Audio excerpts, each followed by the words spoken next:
Better late than never. Just 5 minutes because we're yapping. And Yeah. because apparently I have entered into a new dimension where, not so different than the old dimension, electronic devices do not recognize my face. I don't know what that's about. It's part of my reptilian nature, I suppose. I look the same. I feel mostly the same, but apparently none of my devices are connected anymore. So we're trying to figure it out. Anyway, we got everybody. That in a while. I forgot about that. The reptilian thing. When I used to argue with people online, and I haven't done this in a while. I used to say that, well, it's just because I'm a reptilian, a reptilian bent on the destruction of the human race. Oh, the overlords. The overlords. Man, people lose their stuff. They really do. Welcome to Astrology and Alchemy with Sarah and Matt. It's every Tuesday at 9 p.m. If you have not ever joined us before, what have you been doing? Where have you been? It's okay. We forgive you. It's okay. We forgive you. You're here now. Tag a friend. Be sure and join us every Tuesday. And definitely follow us online. We post a lot of these updates throughout the week. We remind you. But we're trying to do this whole thing together. And man, a lot of times those being psychic. How can we be psychic like you, Matt? How can we be psychic like you? Just listen to your intuition. Listen to your intuition. And listening to your intuition is really hard, especially if your intuition's like mine, where it's like, you're crazy, Sarah. Where'd that come from? It's probably something you saw yesterday. What are you talking about? Like just a bunch of different random, that probably is also a woman thing. But the ability to know that, you know what? This is really much connected to astrology. Wow, what horrible English. This is terribly connected to astrology. What I'm feeling today. I'm a little manic today, or I'm a little off today. What is going on today? Oh, that's right. I knew this. We saw this coming. We really did. Astrology does that, man. Welcome, Mark, Steph, John, Autumn, Sasha, Terry. Everybody, let us know in the chat room where you're joining us from. How was your week, Matt? It's been pretty good. I have to hobble into work early tomorrow morning, so I'll be on my little cart buzzing around. Second time trying to do it. It's not. They're making you go into the office with that crippled leg? I'm not. I'm voluntarily going in for some meetings. Oh, man, look at you. I have to say, you get a new perspective. I think everybody should have to. And I think I told you this on a call earlier. I learned so much just spending one day on that little cart. I almost feel like everybody should have to do one day of work, not being able to walk, not being able to use an arm, not being able to see, not being able to hear, and you'll have a whole new perspective of how like things are laid out and what other people have to go through doing stuff. If you're an HR or a team leader out there, listen up. That's a suggestion. Post-COVID wake-up call to what it's like to have certain disabilities. Yeah. My sister, she had a stroke last year, and she had sent me a video of her struggling. Sorry, Kat, if you're listening. She sent me a video of her like having a full-blown panic attack out driving. It was her first time out driving since her stroke. And she had just noticed how small parking spots seem to have gotten in some places. And she was like, I don't know if I could do it. I don't know. They seem so much smaller. And yeah, some of those issues, man, it changes how you see things.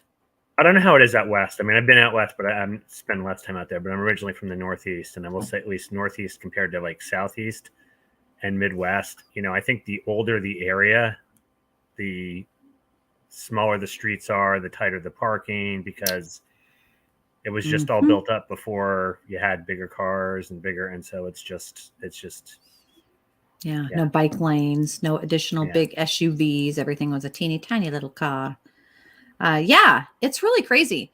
So I know that, you know, everybody has, in essence, the burdens that they carry, the baggage that they have. And so those perspectives are really important. Astrology is an additional perspective. It's not that crazy.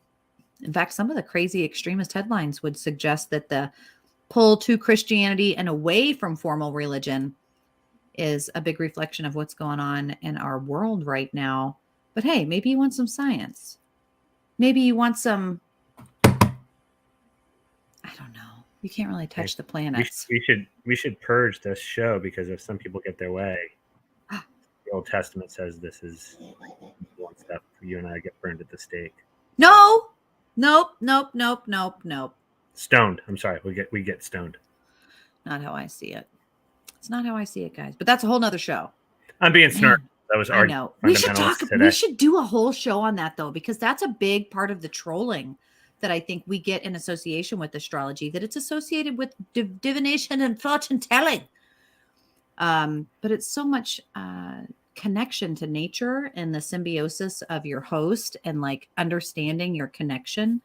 Man, it's really hard for me to separate from that. Call it indigenous, call it natural, call it biological. I don't know what word you want to use, but it seems so dependable to go outside and see the moon. You know what I mean? Mm-hmm. Some conspiracy theorists would say there's 2 of them out there, that we've already lost that. Daggone it, Elon.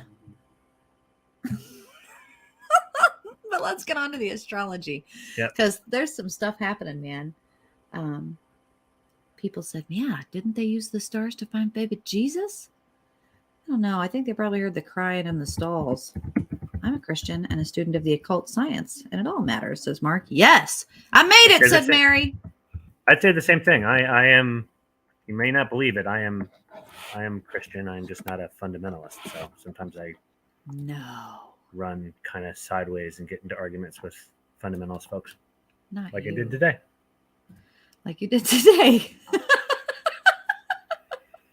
I asked, I'll go ahead and broach it briefly. I asked why some people were all upset over, I mean, I think like as awful as it sounds, children getting killed should be tragic all the time. And so I simply started to call out, why was this one tragic when the other times some of the same folks that are crying about this were running around saying that these were Soros paid actors. And so please tell me what the difference is here. And it just triggered the crap out of people. I've been doing like answering like hate messages and stuff all day. That's okay. I'm the same. I deal with all sorts of really fun jazz. It's fine. It's people and be peopling. Mm-hmm. Right, people. Yep. So Carson, Mary, let's get into this. I'm gonna share or attempt to share my screen with you so that you can see as I try and present this lightly, and be patient with me, guys. I usually have this all written out ahead of time, but I don't have anything written out tonight. So Matt and I are both doing it improv. This is the first thing that's going to happen tomorrow. Let's start tomorrow, Wednesday, the 29th. This is the first thing that's going to happen. I'm going to say present, share my screen.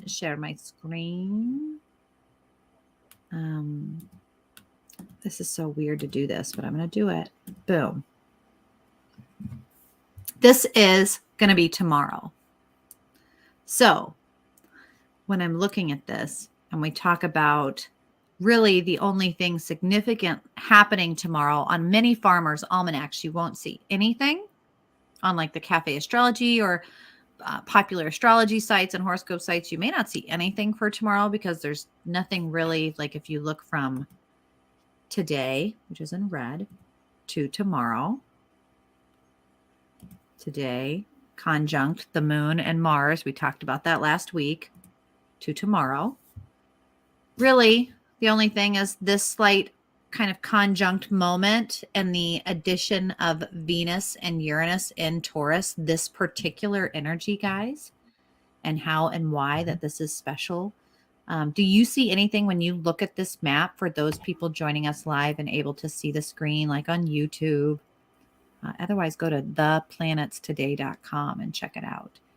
But Matt, what do you see when you look at that? Anything that speaks to you significantly? No, other than there's a lot of stuff still over in Aries. There's a lot of stuff in that top corner. Yeah. Which is just very interesting. So it depends. See, this is where it gets different, is depending on your rising sign. Do I have that right? Yes. That sets your houses when we talk about like, the 12 houses. And so depending on your rising sign, wherever Aries falls, whichever house Aries falls into, you have a lot of energy in there right now. So that's going to be different for everybody. Yeah. So Yeah. just thinking about that. Like for me, Leo. So would that be 10th house? Is that right? No, 9th house. Anyway, yeah. So you just got to think about that and where that falls into things. But you need to know your birth chart to know where that energy would come into. For Uranus conjunct Venus, Taurus, stable and indulgent. Uranus is the wild card, the rebel. I always say this is rebelling by not doing. Venus can be money or romance. I prefer talking about romance more than money because I think it's more kind of, again, fly on the wall. I find it more interesting. So this is, again, I view conjunct, you're combining the energies. So you're combining romance or money with rebelling and doing things different, in stubborn, stable, and indulgent. So I always view this as like rebelling by not doing. It's kind of digging your heels in and not changing. So I feel like if someone's wanting you to change, either financially or romantically in a relationship,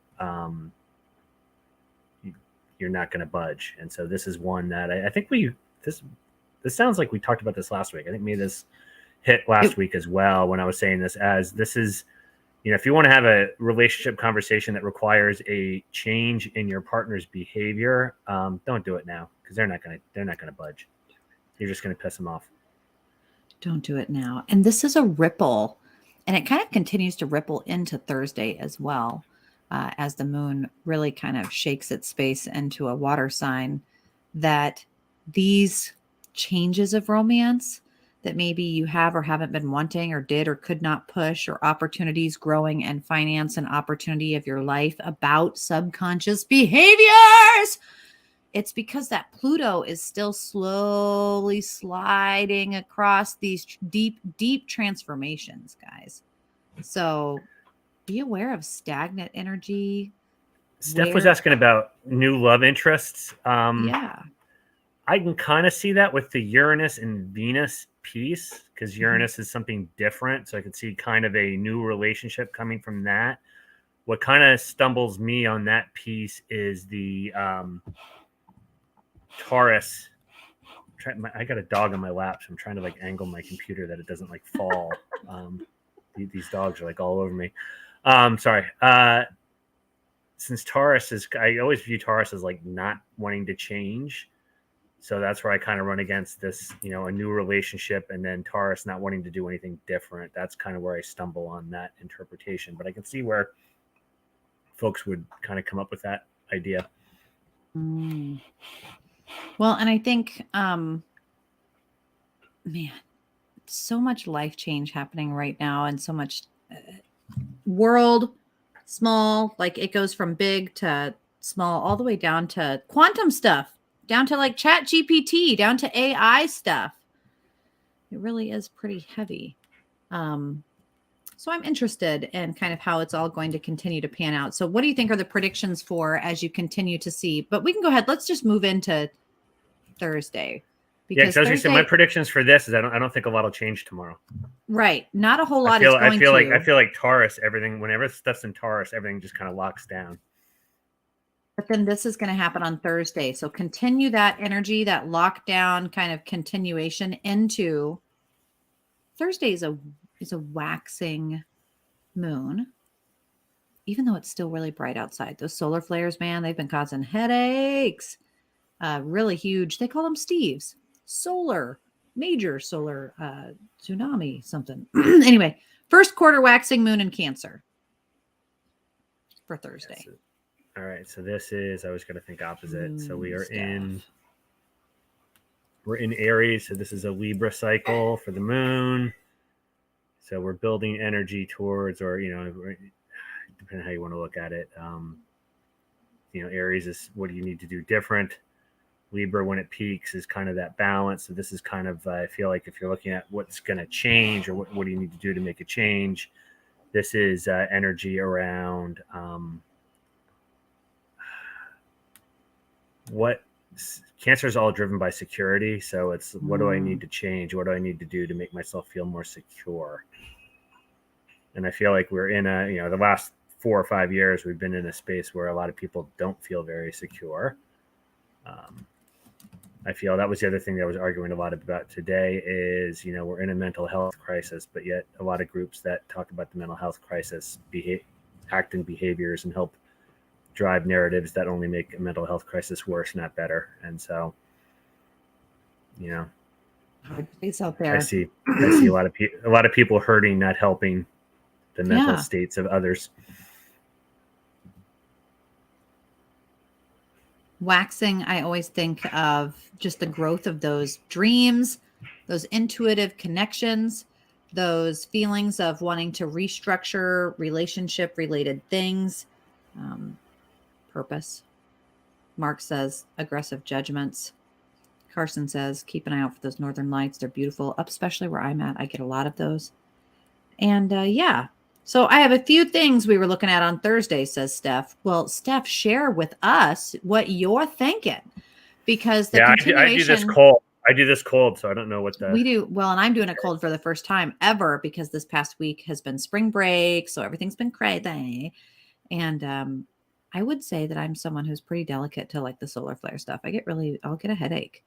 And then decide I can't sit in front of the computer screen and stare at the screen all day. And I do for work a lot. So I have to get up and move around. So I've been getting up and moving around a lot more and not sitting down as much. And so then I don't get as much done on the computer in that way. Darn it, ChatGPT, why can't you do everything? Anyway, so Thursday night into Friday. Man, Friday is going to be the 31st already. Can you believe it? All right, so she's got Moon square Mercury for Thursday. So that would be Moon in Cancer square Mercury, I think it's in Aries still. Yes. I believe so. So that would be emotional security, having a conflict with kind of assertive verbal things. So it's maybe conflict between saying things that move you out of your comfort zone. Do you need this? Are you going to say what needs to be said? Or are you going to keep your mouth shut to keep things more secure, but then kind of bottle up those emotions and pay the pain later? Mars trying Saturn. Help me out with this. I have that for Friday. I have that for Friday morning. All right, we'll do that Friday. Well, so let's just go ahead and describe that, because the way I have that written down, and I think it's extremely important. And Mark is mentioning, some people in the chat were mentioning how they feel in certain moon phases and how it affects them. This is something I think is going to be a big push, because it's going to be a continuation of the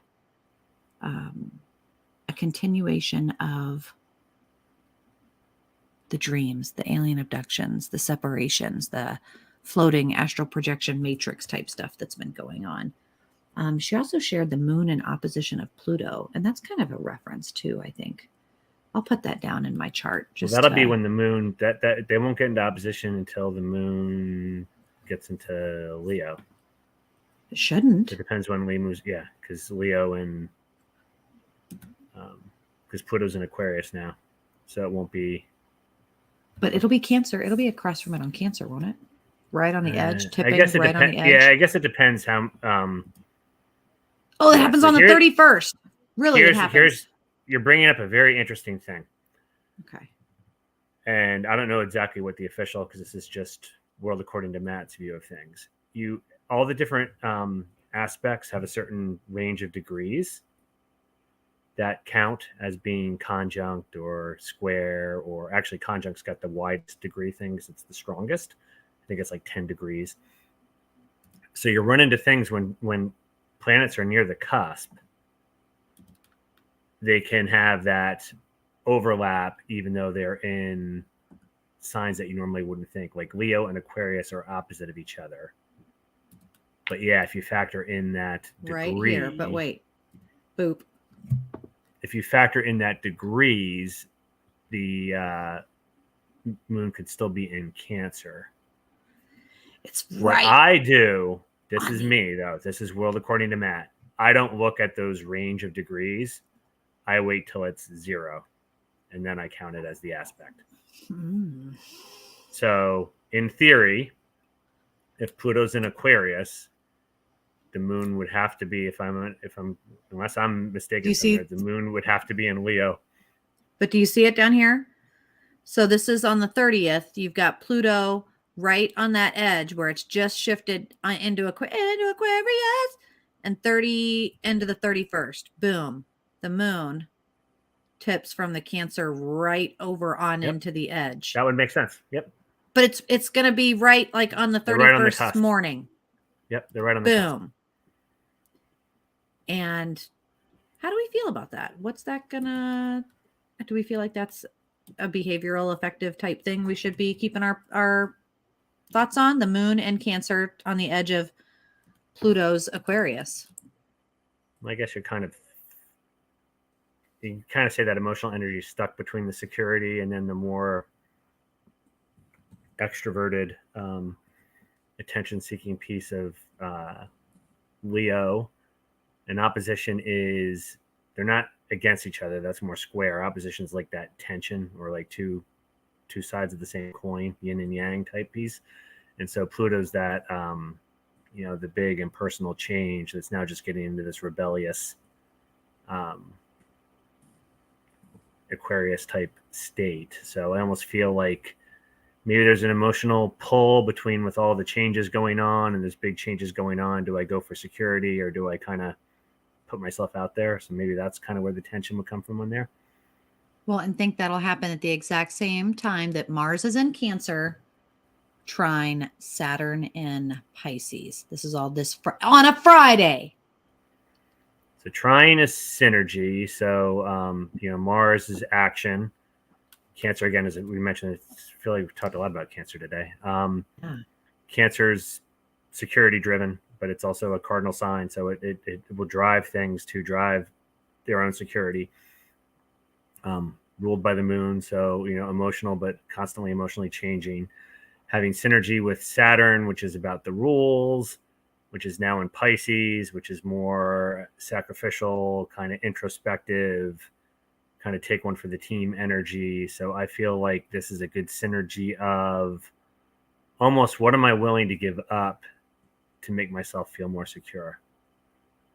Trying to think of a good example here, but there's certain things that people may cling to that might be important to them, but they actually cause more stress and more negativity. And once you let those things go, you have peace. And I feel like that's this energy. So I'd say kind of the question here is, what could you possibly let go of that would bring you more peace? Yeah. Really crazy, because the the synergy of that we've written down in a lot of our predictions throughout the year. You guys, if you joined us in January for our yearly predictions, letting go, control, big shifts in that space for predictive things on a Friday with that Pluto moon kind of nodding off to each other. I've got to make a change, this emotional shift, this, I can't do this anymore. I want this. And so this has to happen. Plug those in for your own life and see, whoa, what is that going to mean for you and your life? And then what is that going to mean for the world? Do we have any predictions, guys, for Friday? Do you have any predictions? Look for people giving things up. And I'd say that on the world stage as well. That could be somebody walking away from something. That could be somebody giving up on a position on something. But look for possibly, I would say look for a high, I'm just going to go ahead and throw my prediction out there, because I know, like, again, I say look for generalities. I hate to be real specific, and I feel like people are like, you're all bullshit, because it's hard to say. Like that Saudi-China peace deal, like, who would have saw that coming ahead of time? Right. But I would say, at least in generalities, I would look for a high-profile resignation or retirement to come through. Somebody's going to walk away from something. But I don't know whether that's going to be sports, entertainment, politics. Could be a lot of different things. But somebody's just going to, it's too much BS. I'll be happier without it. I'm going to walk away from it. Oh, I don't want to sing the Frozen song and get everybody going, but I do hear that. So Yep. there's going to be that. That I feel is the energy. What are you clinging to that you think you need, but is ultimately making you unhappy? That's Yeah. the energy I see. Decontaminate your space. Very, very important. So D says, man, I have that Cancer moon, so it'll be very emotional. Steph says lots of emotional tension, lots of vices, addictions, interesting struggles within self, continuation of dreams, dream, crazy dreams. Okay, let's go on to Saturday. You guys, Saturday. And don't forget, it's going to be April Fools. It's going to be April 1st. I hope you did your taxes. I hope you've got stuff done. Two things are going to happen unless Steph or anyone else joining us in our live chat wants to give us. Look at how much I'm trusting you guys. And of course, before I post it on social media each day, I'm going to double check. But I only have two things happening on Saturday, April Fool's Day. And really, Cancer is one of your favorites? The crab? I've said that before. Yeah. It's my opposite, so I feel it's like I do think of a turtle and a crab. But stuff. Saturday, the first thing, boom. Let's put it out there. Matt, the first thing that's going to happen is really just significantly that the moon waxing in and like comfortably in, sitting perfectly in, right smack in the middle of Leo. So start the month strong Saturday morning with moon waxing in Leo vibes, which I think you kind of hit on already, but what would you say is the that predominant shift from emotional security to more outward emotions, more Leo's on the positive end. Leo's very generous. Kind of on a neutral end, Leo does like attention, and kind of on the negative end, Leo has a huge ego that can get them bruised and upset easily. So when you're applying this energy to everybody, think about that. There'll be, a little more emotional generosity, a little more craving for attention. So look for people doing attention seeking activities. And then people's egos are going to be sensitive. But remember, with the moon, when we're just talking moon signs, it changes every day, every like 2 days. So this is very fleeting. This is nothing like the big planets. Like we were just talking about Pluto last week. When those things change, and that's going to be like in place for like 20 some years, those are big, big energetic changes. These moon things are quick.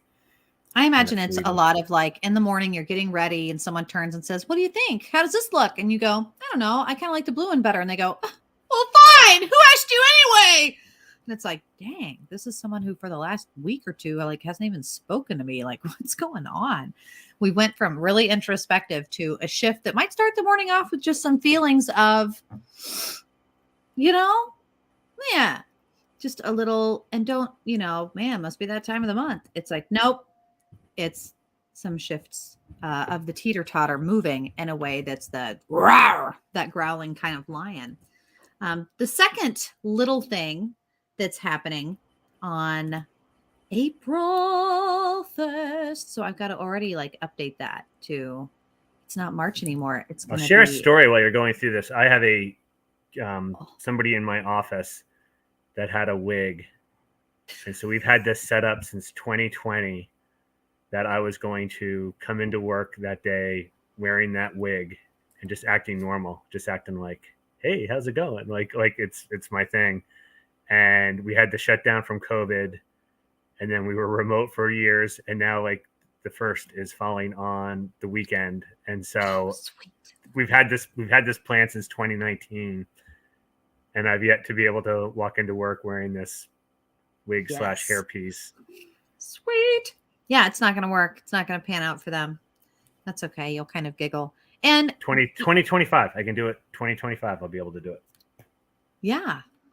Man. Or I guess 2024, because leap year. I think it will hit Monday.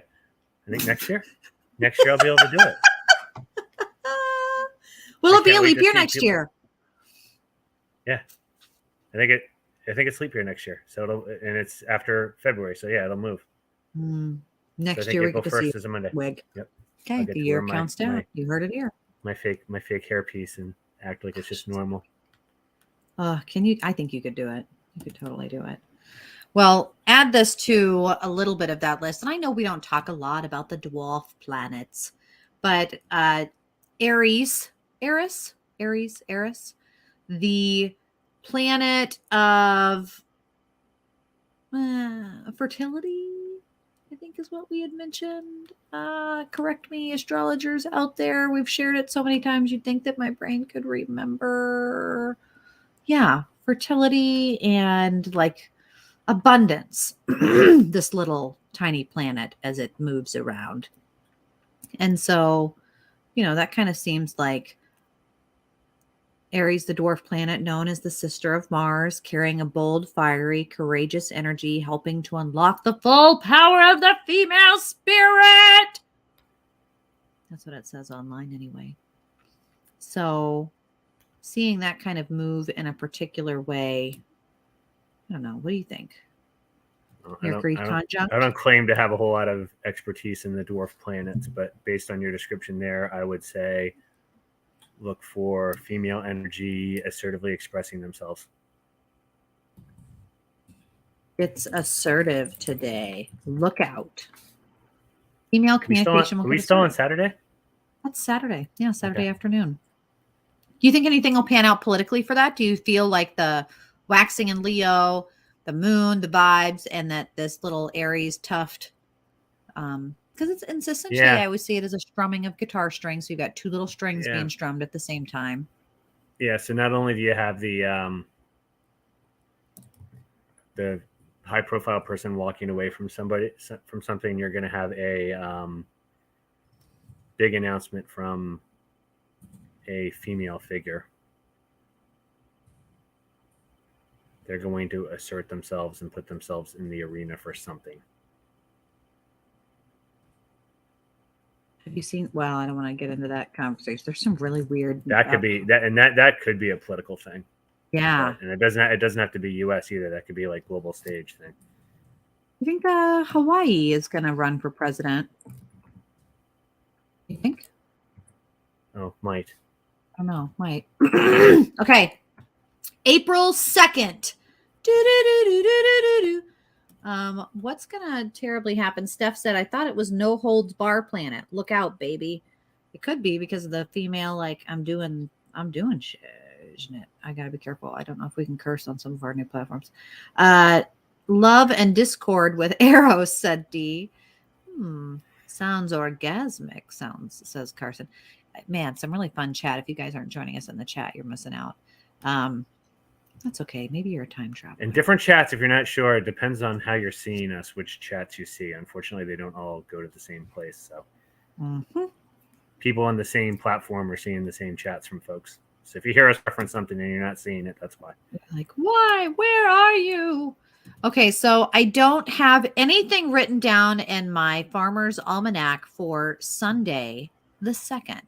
So I want to share my screen again with you guys for those of you joining us and go to that astrological space. Here we are, where this is showing me April 1st. So if I switch to Sunday, April 2nd, you can kind of see the planets ever so lightly move. Nothing moves into a new space, which is probably why the Farmer's Almanac doesn't have anything listed. But when you go and look at it actually on the thing, you can see that Venus kind of moves away from Uranus over here. So this is kind of stepping away.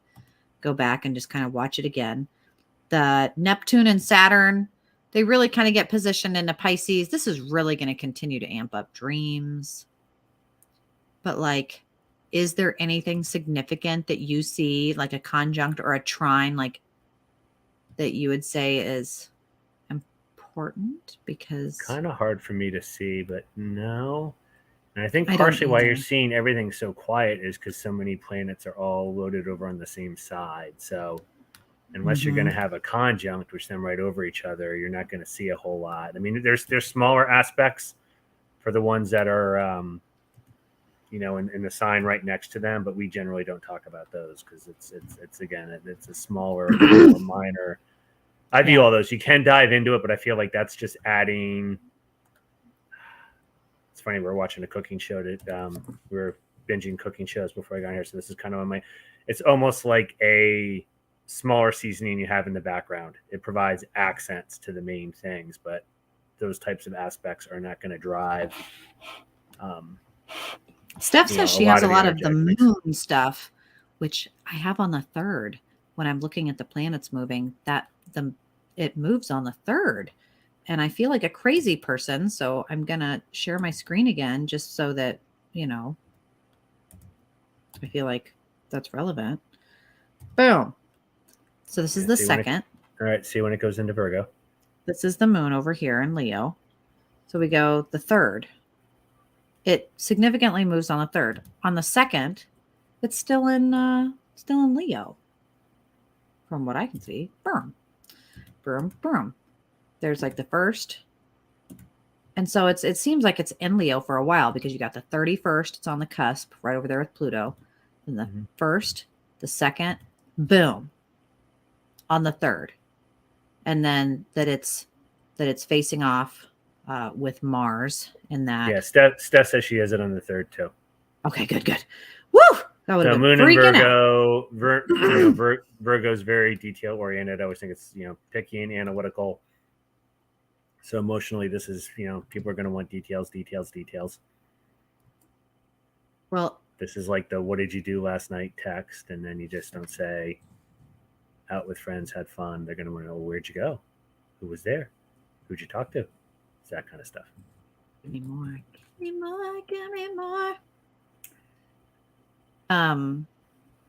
One more thing is happening. What? Expanding on, because the moon is in Virgo. That's my space, guys. She's got more moon stuff on the 3rd, which at some point, I'm trying to think, what else is in the Earth signs? At some point, it'll go trine to Uranus and Venus, but I don't know when. But since it moves every like 2 days, it'll go trine to Uranus and Venus somewhere between the 3rd and 4th, I'd say. Let's see what Steph's got. Yeah. Steph, share with us as I kind of type in here because I love probably going to butcher the name, but I feel now like I have my own little ephemeris in my head.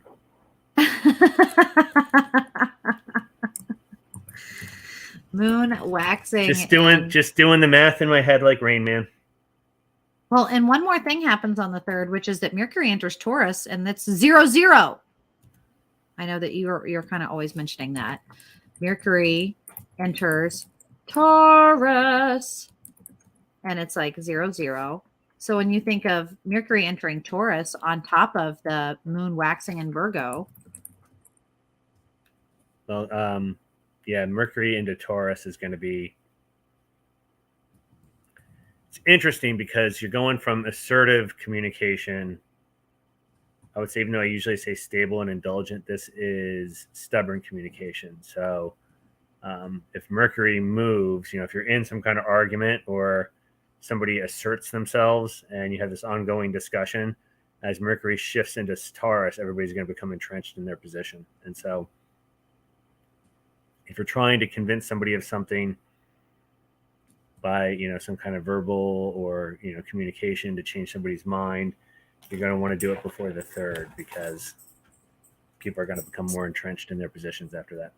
Spit it out. I almost want to put that on Sunday for that calmness, that day that nothing really is happening. That might be the day to say the things that you need to say.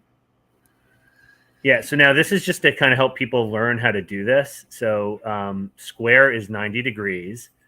So the other way to look at this is planets that are in the same, if you look at fixed,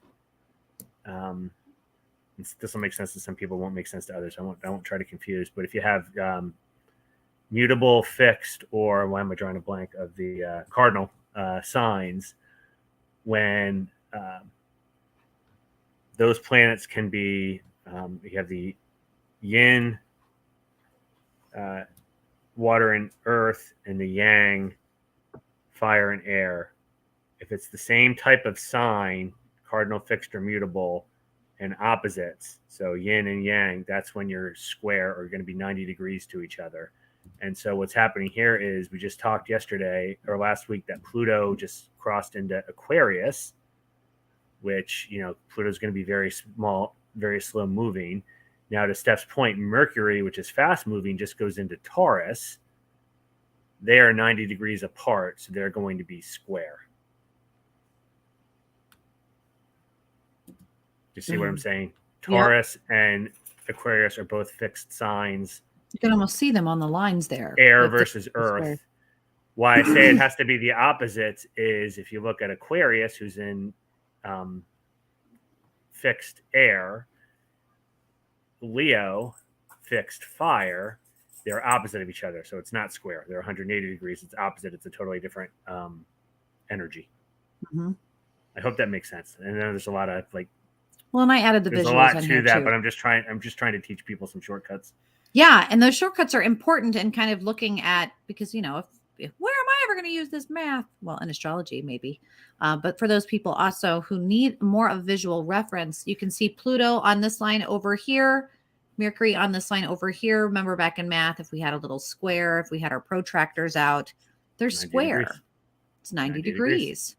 And so they're right there riding that line. And this would be on the 4th. If we go back to the 3rd, I had that Mercury squares off with Pluto on the 4th. What do you feel like? Again, kind of repeat for those of us like myself. Square, significant. Yeah, well, this is interesting because square is kind of more conflict. And so you think about this, you have Pluto, big changes, and Taurus, stubborn, kind of stuck in your position. So you have big changes coming. And I would say people vocalizing that, nope, not going to do it, not going to change. So I feel we're heading into a era, just because of, you know, Pluto being in Aquarius, of change over the last, you know, couple decades has been increasing faster and faster, the rate of change. I think we're heading into even a greater piece of that. I believe, you know, the world in 2030 is going to look very, very different from how the world looked in 2020, COVID aside. And so I feel like, you know, there's going to be this pushback over maybe some change will be announced. Maybe something will come in. You'll have a whole bunch of people screaming, going, I'm not doing that. And so Pluto's the life and death. Steph shared in the chat that it gives her anxiety. I think for a lot of astrologers, people doing divination, Pluto and the death or tower cards that suggest change beyond your control. You know, neurolinguistically, this past week, I've been working on boundaries and tolerance. So the breakdown specifically of boundaries and then of tolerance, how they are different, how they work together. And then for even more advanced work, like the stuff Matt and I do often, is this week doing purify, justify, ratify, and things that move along with scripture and tolerance, because big life changes, revelation changes, are kind of concurrent with the sociological shift patterns, 1777, conspiracy theory, but also like politically, world changes. Climate changes. I mean, money changes. Things that we are relevant right now living through. Information changes. And yeah, if you go to your Farmer's Almanac, our residual ancestors, if you're a paranormal investigator out there, people hundreds of years ago, they walk out, they look up, and they see the planets, and that tells them what to expect next.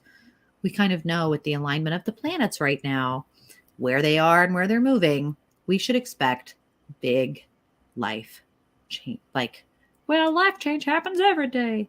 Like the fall of Rome. like Nero on the hillside playing his fiddle with fire in the background. I don't know. Yeah, I seem to think, I don't know when this is. I'm going to have to look this up now. And this is years out yet, but Pluto in Aquarius, sextile Neptune in Aries. That is around the date that I think things are really going to hit the fan. Okay. When is that? It's going to be a ways off. I got to think. I'm thinking it's like, we'll have to figure that out. I'll just throw a rough guess out there, but maybe like 2027, 2028, somewhere in there it would be. But you got the retrogrades that mess things up. So I just got, you know, it's going to happen. Just a matter of when. Okay. Well, man, writing the ritual suggestions for each of the breakdowns every day. It looks like this next week ahead, guys, is one that is going to be about communication, knowing that you need to say what you need to say and to spit it out by Sunday. That on April Fools, it's going to be a lot of shifting from emotional security to, hey, my ego. And that Friday, this coming Friday, is really asking us to let it go, purge, get rid of it already. Be aware of those boundary shifts as the moon goes from Cancer into Leo and things move further into Taurus, and Pluto continues to shake its way into Aquarius for real, for real. For those of you asking for the link, I'm going to share it in the chat, theplanetstoday.com, if you want to have more of a visual. But what else would you like to add before we finish out here? We've still got a few more minutes, so we might be able to pull a card or add some additional predictions. I like what Steph said. It's been a while since I looked at it, but I also looked at historically the different things that happen when, like, particularly Neptune or Pluto changes signs, and it's pretty freaky, all the different stuff that happens. It's very freaky. Some of the patterns, I remember, 1777 being the significant year. And so, I mean, if we just go, come on, guys, we can do this live together. That if I do the 1777 astrology patterns, I'm sure the Swiss ephemers, the high precisions, man, you know how my stuff starts giving me all kinds of wild introductions to astrology, maps of the night sky, crazy Pluto, planets of Taurus, and the sons of destiny. Some crazy fact-based science about the fall of the Great Republic. I always pulled to a historian that I worked with growing up, and he's still a historian today, and it's History According to Bob. He's a retired man now that travels the world and just continues to secure his fun historical stories. But anytime I have a question, because particularly lately there was a person that had come forward, and you might know this as a history person too, but there was a ship that was said to be like amazing. It was like the Agora Griglia or Agrippa or Gregoria. It's something with a G, and it's very pretty. But anyway, it was made of marble, and it floated around, and Hitler took hold of it, and then it ended up sinking, and it like floated for hundreds and hundreds and hundreds and hundreds of years. And it was this emperor that watched a bunch of bullshit go down. And some of the numbers that lined up with him lined up with some of the stuff that's going down that I was reading this week. So sorry, guys, I can't regurgitate that up right now because my brain. But I'll have to post it. Yeah, people in the chat are sharing from Google. Eros overpowers the mind with love and sex. Eros represents sexual objectification, passion, desire, and creativity. Yeah, it's going to be a wild ride here in just the next months ahead. Look at them. They're serious. He's dog sitting. And so he's got all the dogs in and around his space. Don't go too far. Don't go too far, Matt, because we are going to have to head out here. I'm going to put in the chat room msolosier@yahoo.com. That is where you can find Matt directly if you'd like to email him. He is doing birth charts. If you guys would like to know your moon, lunars, days, and how to best use those. If you want to do like a quick just birth chart reading, reach out to Matt, guys. It's something to totally use. I use it daily on the daily. But you can also find cool stuff online. That way you can add your research as we do things weekly to your notebook. I put a digital notebook online for sale for people that want a digital astrology notebook because I wanted one for myself. So I made it and then posted it and then bought it from myself to see what the process was like, because that's a Virgo, because I'm a Virgo. If you would like to see more of that kind of stuff, you guys can go to paranormalsarah.com. You can Google Paranormal Sarah. But be sure and sign up for notifications, guys. Each and every week we go live here every Tuesday night, 9 p.m. Central Standard. And at Odyssey Radio, they carry us so you can download it for free anywhere you listen to your favorite podcast, and it plays on all the late night rotations even. So that's kind of cool. And I'm hoping to send my No Man's Land over there. So you can go listen to Matt every Sunday night for Sunday Night Dead. Tune into cool paranormal horror topics, crazy, cool, scary. I'm excited to see. He covers crazy, cool, weird shit. And then, No Man's Land, when I can afford to get some time in there and squeeze it in, I like to talk politics, middle of the ground politics, pew, pew, pews, and just the wild rides of forensic psychology. I work with sex offenders, and I feel like just stories come up that I need, not client-based so much, but just things that are in the realm that I want people's opinions on. So really, really, really great shows, and some more great shows over at Odyssey. But continue to follow us online, guys. Continue to reach out if you'd like to learn more about your personal astrology. All we need is your birth time, birth date, when, where. The where really helps too. Why? It starts talking about Carl Sagan star stuff. You know what I mean? Get into some really cool, like alchemy, why to use chemistry. And that's actually where Matt's master expert level type stuff is in chemistry. So Dee has a question before we head out here. I would get an apartment in time for my deadline on March 30th. Will I get an apartment in time for my deadline on March 30th? I don't have my cards with me because I can't walk. So I don't know if you have your cards with you. I do. I'll mute again because... Man, look at man, I pulled the 2 of Wands. Man, that's kind of a balanced fire. That's 50-50. That's not a good enough answer for us. We want a better answer. We shouldn't even be doing it. Divination, according to astrology, the astrology would say no. Oh, April 30th. Oh, yeah. No, you'll be fine. April 30th, you'll be fine. The High Priestess, got to do it, and you've got to make sure that it's a place for you to live and grow, not just live. The High Priestess is all about being able to make decisions that are good and nurturing for the soul on a major life thing too. But this is also like receptive, so I'd say this is a good indication that April 30th is things are going to have already kind of gone down. Things are going to already be going down by this point. So get ready, get your hats on and your seatbelts tightened in, and then join us next week, guys. Matt, I can hear you and see you. We're going to nod off, right? He says bye. And then I'm going to do our outro, guys. Pretty loud here. Bye. We'll see you later, guys.